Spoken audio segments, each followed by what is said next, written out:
Hola, hola. Bienvenidos a Centinela de los Últimos Tiempos. En mi estadía en Santiago me encontré con un amigo que no lo veía hace 40 años, más o menos, sí, 40 años. Y por razones de familia nos conocíamos de niño, jugábamos con nuestros juguetes juntos y después en la pubertad éramos muy amigos y después en la adolescencia, pero nos dejamos de ver. Entonces tuvimos una conversación de 4 horas intensas. Y él me dijo que ha viajado en su vida, lleva 30 años de vegetariano, de hinduista, ha leído más de 100 veces o muchísimas veces, por decir algo, el Bhagavad Gita. Yo le dije, bueno, yo he leído unas 40 veces, porque también me fascina el Bhagavad Gita, o me fascinaba. Entonces él ha viajado durante 30 años, ha hecho, no recuerdo cuánto, pero como 6 viajes a la India. Y todos los viajes tuvieron problemas porque en la zona del Medio Oriente siempre hay problemas. Entonces, para mí tenían que desviarse hacia Etiopía y de Etiopía ir hacia rodear la península arábiga para llegar a donde él va al oriente de la India, al sur de Calcuta, en un pueblo que se llama Puri, que es un pueblo sagrado. Y cerca de Puri hay un ashram. Y el ashram hay un gurú y él va donde ese gurú y me mostró la foto del gurú. Como les digo, lleva 30 años metido en la meditación, las técnicas de meditación.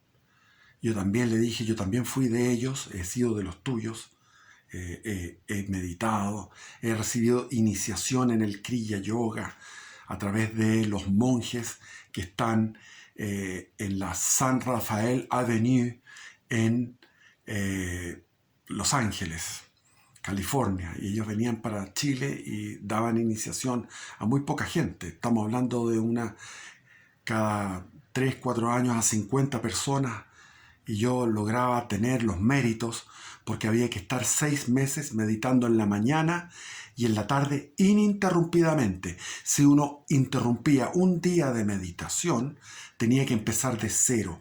Es decir, tenía que uno tener durante 6 meses, 180 días, donde uno estaba día en la mañana, en la noche, antes de dormir.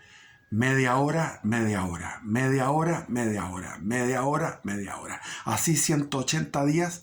Y si uno interrumpía eso, tenía que volver a empezar de cero. Entonces así me demoré 2 años hasta que logré estar en forma espiritual para poder tener una meditación prolongada, ininterrumpida durante 180 días, 6 meses, y pude recibir la iniciación en el Kriya Yoga.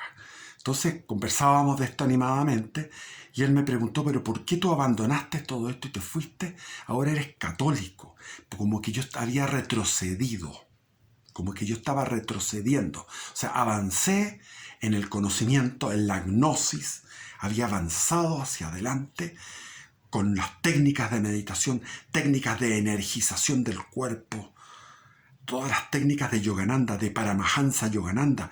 Tenía yo un linaje de gurúes que venía desde Krishna, de Krishna a Babaji, que Babaji se quedó vivo, está vivo actualmente, lleva 500 años vivo en los Himalayas.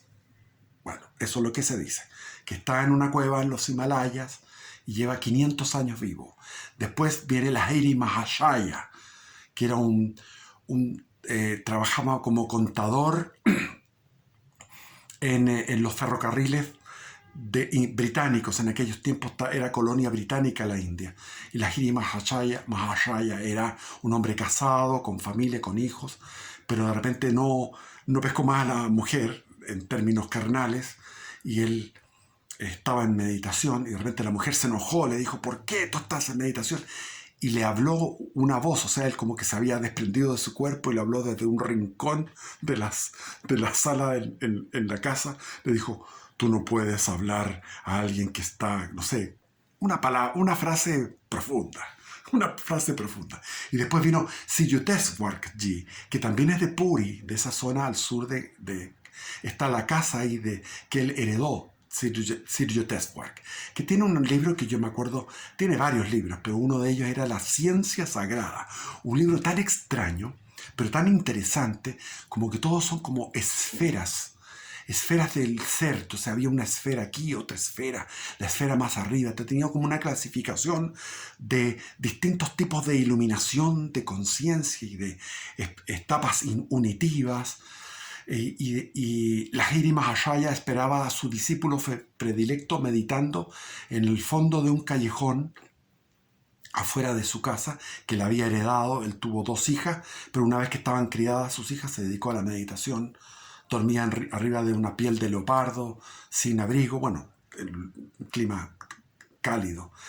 Y en ese momento cuenta Paramahansa Yogananda, que es un nombre que él se dio, tenía otro nombre, que él también era de un funcionario, era hijo de un alto funcionario de ferrocarriles británico, y él, de los ferrocarriles ingleses, y él venía de una familia de clase media alta, pero con mucha tradición espiritual. Entonces, Paramahansa Yogananda desde niño empezó a mostrar una serie de condiciones de milagros, de condiciones sobrenaturales. Entonces él estuvo buscando autobiografía de un yogi, es donde él va buscando distintos maestros, y va por un maestro, va por otro maestro y otro maestro. Y hay un libro muy parecido que es del chileno Miguel Serrano. Cuando él fue embajador en la India, se dedicó a buscar maestros también, y tiene en el libro Trilogía de una búsqueda en el mundo exterior, trilogía de una búsqueda en el mundo exterior. El último tercio, son 3, uno es Chillán, el otro es la Antártica, y el otro es, la tercera parte es en la India. Él va mostrando cómo va buscando. Incluso hay mujeres gurúes, no hay gurúes de todo tipo, porque Dios se manifiesta en multiformidad. En el hinduismo no hay una uniformidad, sino que Dios es de una manera, este Dios absoluto, muy trascendente, que engendra multitud de dioses, miles de dioses, y engendra miles de mundos que van en edades. El Kali Yuga, estamos ahora en el Kali Yuga, que es la edad de hierro. Hay distintas edades, etcétera, etcétera. Entonces, todo este hinduismo fascinante sedujo a Miguel Serrano, y cuenta también todo esto de ir a los gurúes. Y Paramahansa Yogananda va a un gurú al Tíbet, medita con él todo el día meditando, pero no le convence. Va donde otro gurú, finalmente termina en Calcuta, donde un gurú que les decía: si yo salgo, y se iba por 2-3 semanas a predicar o qué sé yo, no podían comer. Mientras él no estaba, no podían comer. Entonces los ayunos eran terroríficos para Paramahansa, que le gustaba comer. Y él cuenta con mucha humildad esto. Muy lindo la autobiografía de un yogi. Cuenta todos estos seres, estos santones de la India, no santones, unos santos realmente increíbles, ayunantes, tipos que están, unos que están con el Vishnu y otros con el Shiva. Entonces Vishnu es el dios de la creación, pero el Shiva es el de la destrucción. Entonces hay toda una cosa ahí de los que son devotos de Vishnu. Tienen un brazo totalmente inútil porque se les antojó que el brazo no funcionara, y estaban las Kumbh-Melas, y ahí en las Kumbh-Melas fue donde se le reveló Babaji a Lahiri Mahashaya. Y finalmente Yogananda iba caminando por una calle y ve al fondo a un hombre meditando, que era Siddhartha, y ahí se acerca y le dice, y Siddhartha le dice: he estado esperándote durante toda mi vida, te he esperado a ti. Y ahí, será verdad, no sé, pero así es. Y ahí comienza el adiestramiento de Paramahansa Yogananda en la disciplina de Siddhartha. Y de ahí viene 1920, donde hay un congreso de muchas religiones en Estados Unidos, y tiene que ir un hindú en representación del hinduismo, Y no había católicos, pero había sí protestantes, eh, qué sé yo, tampoco estaban los islámicos, pero había una serie de religiones de esa época, una conferencia de religiones. Y llegó este con su turbante, viajó y en el barco no sabía inglés y empezó a champurrear el inglés. Y siempre tenía una manera, yo escuchaba las grabaciones de Paramahansa champurreado el inglés y se hizo famoso. Entonces él se quedó en Estados Unidos, se hizo famoso, los gringos que eran gringos de mucha plata, le daban un montón de plata y tiene un lugar de retiro ahí, Encinitas, en California, en Los Ángeles, hacia el sur de Los Ángeles, con vista al mar. Está la misma sede en Los Ángeles y tiene un montón de sedes. En Chile hay una, en Buenos Aires, etcétera. Él estuvo también en Londres, fue cuando estaban bombardeando Londres el año 40 cuando fue la batalla de Inglaterra. Entonces fue notable la experiencia, cómo se dedicó a difundir el hinduismo y las técnicas de meditación, la Hong So, el Kriya, las técnicas de energización del cuerpo, dietas especiales, etcétera, etcétera.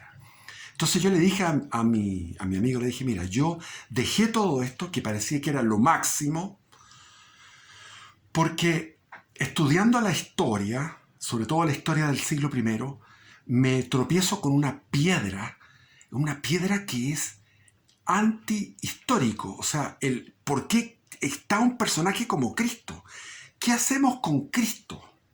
Es un Cristo que plantea cosas que no tienen nada que ver con el judaísmo. Se entendería un profeta político-militar que se declara Mesías para salvar al pueblo de Israel de Roma, como los hubo en la época de Cristo.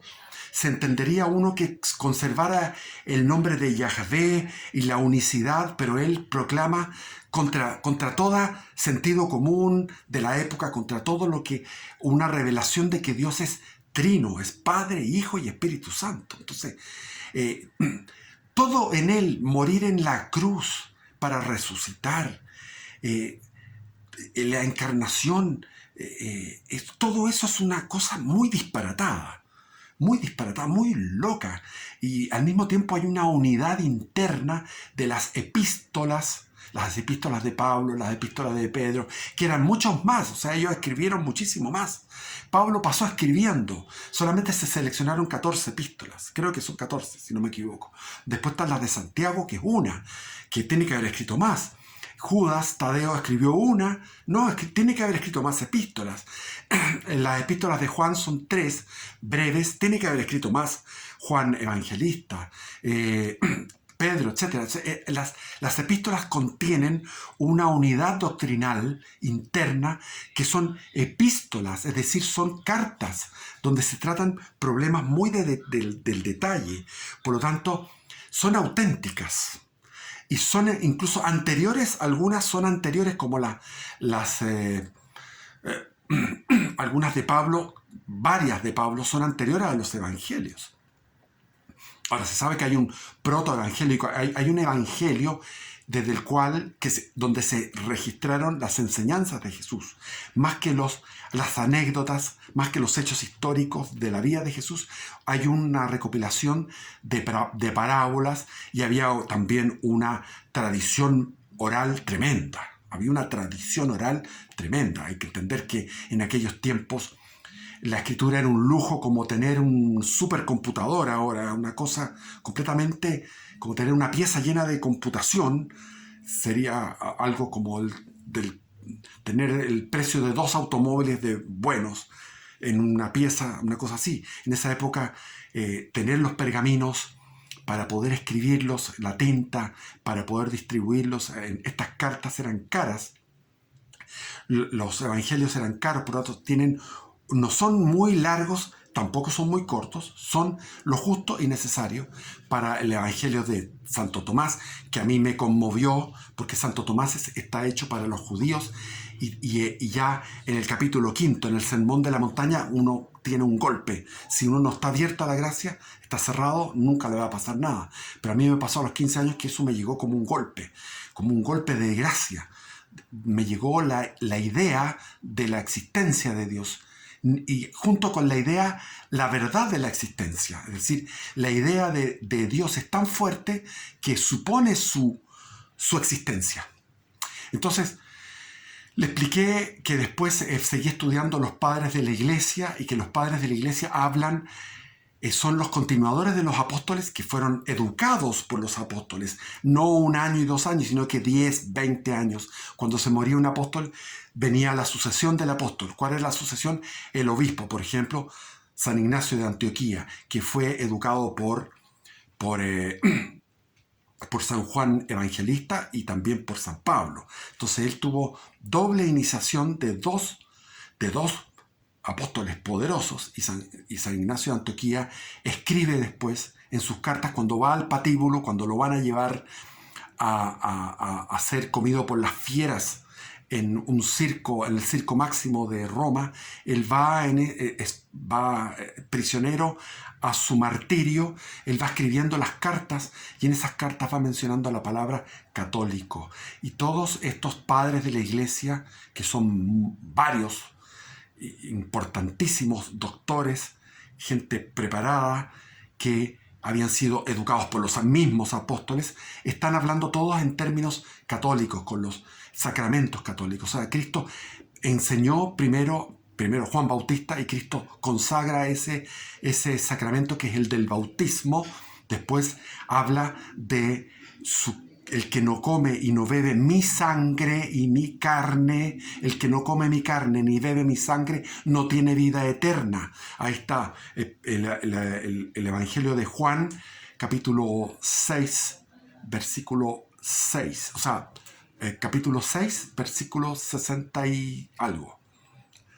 Entonces, ahí está el discurso de lo que Cristo instaura. Entonces le dije a mi amigo, mira, lo que pasa es que tú has tenido unos viajes que son de no sé cuántas horas con transbordo en Alemania, en Frankfurt, te transbordas en el avión para ir a Puri, para ir a escuchar a un hombre que está equivocado, que es un gurú, que está inmerso en su hinduismo, que nunca ha ido realmente hacia lo que es Occidente, porque el mismo Paramahansa Yogananda decía, uno de nuestros gurúes es Cristo, pero él nunca entró de lleno a lo que son los evangelios, a las escrituras, sino que entró de refilón para recoger textos, citas de la Biblia. ¿Para qué? Para probar su propia tesis. ¿Y cuál es la tesis de Yogananda? El hinduismo. O sea, es como si yo voy católico, voy para el hindú y recojo las tesis que me corresponden y le predico a los hindúes que el catolicismo es lo válido según lo que dice el Bhagavad Gita aquí y acá. O sea, es una picardía de estos gurúes tomar a Cristo y metérselo en el bolsillo, porque ellos ignoran, por ignorancia absoluta, eso ya no es ignorancia culpable, sino que absoluta, de lo que es la mística, la ascética, la mística católica a través de estos 20 años. Es decir, la cantidad de miles y miles y miles y miles y miles y miles y miles y miles y miles y miles de santos y santas, santos y santas, que han logrado alturas elevadísimas en el espíritu, en unión, en comunión con Dios, a través de la meditación católica. Entonces, la Iglesia Católica oculta eso ahora. No sé por qué, porque hay fuerzas siniestras dentro de la Iglesia Católica. Porque estamos en los últimos tiempos. Porque existe una contaminación satánica dentro. Están ocultando en vez de mostrar. Entonces, mi amigo, en vez de ver la mística que tiene aquí al lado, que es la mística católica, va a buscar una mística lejana, haciendo transbordo en Frankfurt y teniendo que pasar por África, porque hay líos en el Medio Oriente, siempre había líos en el Medio Oriente. Entonces, en esos 30 años ha tenido que ir 6 veces y se pega un mes de vacaciones para meditar con el gurú en la India, en circunstancias que aquí, a una cuadra, a menos de 1 kilómetro de tu casa, tienes una iglesia. Claro, que es fome, que la gente, tú puedes decir, son todos unos, no tienen ni idea de lo que van, no todos, pero hay muchos que van por costumbre cultural, familiar, van, comulgan, mueven la boca cuando comulgan, como que están masticando chicle, se sientan y miran para allá, hasta se tiran un peo. Pero no me interesa esa gente. Hay que ser humilde. Uno está ahí, escucha la música horrible de la misa moderna y uno comulga. ¿Y qué es lo que está comulgando ahí? Está comulgando músculo del miocardio, del corazón de Cristo, palpitante, vivo, con glóbulos blancos, 100% vivo, 100% hombre, 100% carne humana del corazón, palpitante, vivo y con toda su divinidad, que entra en mi corazón. Porque cuando yo no lo mastico, sino que lo doblo la hostia y la trago, la trago seca, queda detenida en el esófago, en la zona del corazón. Y ahí le digo, Señor, cambia mi corazón por el tuyo. Y estoy cumpliendo lo que Cristo, porque Cristo no vino a predicar, sean buenos, sean buenas personas. No, sean buenos, evidente, obvio. Y todas las religiones lo dicen. Y lo dicen los hindúes, lo dicen los budistas, hasta los mahometanos lo dicen. Mahometanamente lo dicen, pero lo dicen. Seamos buenas personas. Y con eso se conforman. No, es que yo soy buena persona. No, huevón. Cristo dijo, el que no come mi carne, ni bebe mi sangre, no tiene vida eterna. Existe una tecnología de alto nivel, tecnología de punta, divina, que Dios quiso hacer así, que tú lo comes a Él. Tienes que estar en estado de gracia, tienes que haberte confesado. Te confiesas tus pecados graves, y los pequeños también, y una vez que estás confesado, vas y comulgas, y esa hostia es la posesión de Cristo. Es decir, infinitamente, estamos hablando de infinito, sin fin, infinitamente más rico, más delicioso, más gozoso, más poderoso, más sabio, más todo, más bello que el gurú que está allá en Puri, y que la meditación, y que todas las técnicas de meditación para obtener por tu propio mérito y por tus técnicas llegar a una bienaventuranza a través de técnicas. No. En el catolicismo no se llega a la bienaventuranza a través de técnicas. Se llega a la bienaventuranza a través del abandono. Toma, Señor, y recibe todo mi haber y mi poseer, todo lo que yo tengo, todo mi cuerpo, toda mi memoria, todo mi intelecto, toda mi voluntad, mi corazón, mis fuerzas, mi pasado. Toma y recibe, Señor. Tú me lo diste todo, a ti te lo devuelvo. Dame tu amor, que eso me basta. Es decir, este amigo, y si me ve, no me importa, porque no estoy diciendo su nombre ni nada, estoy refutándolo.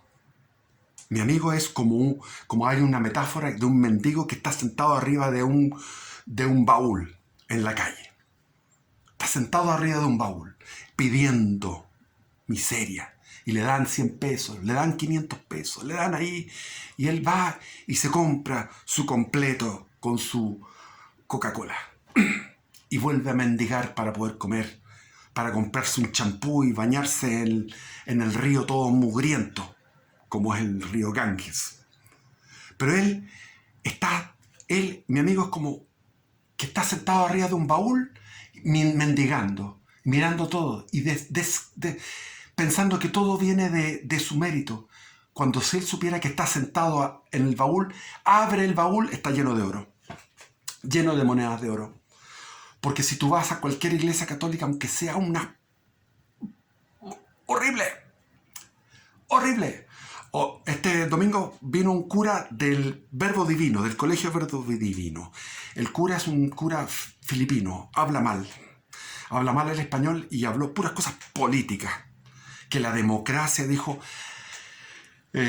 nosotros no podemos respetar a las dictaduras aunque estén disfrazadas de democracia. Si la democracia es mala, huevón, ahuevonado, estúpido. No importa, es un sacerdote. Tranquilo, me quedo otro en paz. Escucho ahí su voz, malas, las huevadas que dijo, todas las tonteras que dijo. Una prédica horrible. Horrible. Uno ve en televisión, aparece un canal de los canutos, de los protestantes. ¡Uy, que predican bien los huevones! Puta, que lo hacen bien. ¡Qué bien, qué buena prédica! Ese es el plus de los protestantes, la prédica. Aquí tenemos que someternos a esa autoridad. Por eso es que los laicos estamos llamados a predicar. Preparémonos para predicar. Nosotros tenemos que predicar. Si los curas están así, tan fome, o sea, horribles. No todos, pero el 90%. Entonces, pero está la consagración de la hostia, que es, que Cristo dice, mi cuerpo es verdadera comida y mi sangre es verdadera bebida. Y eso es todo. Por eso es que la centralidad del catolicismo es la misa, porque ahí se reproduce la pasión de Cristo en forma incruenta, porque ahí leemos la palabra, porque ahí lo más importante, se transforma esa hostia y ese vino en el cuerpo y la sangre de Cristo de una manera milagrosa en los millones de misas que ha habido durante todos estos 2000 años en todo el mundo. Si se hace una misa en Japón, si se hace una misa en Chile, si se hace una misa en Tanzania, si se hace una misa en China, si se hace una misa en la India, si se hace una misa en Alemania, es la misma misa. Por eso te pedimos, Señor, por tus hijos dispersos por el mundo. No mires nuestros pecados, sino la fe de tu iglesia. Y conforme a tu palabra, concédenos la paz y la humildad. Bendiciones, me están llamando. Viva Cristo Rey.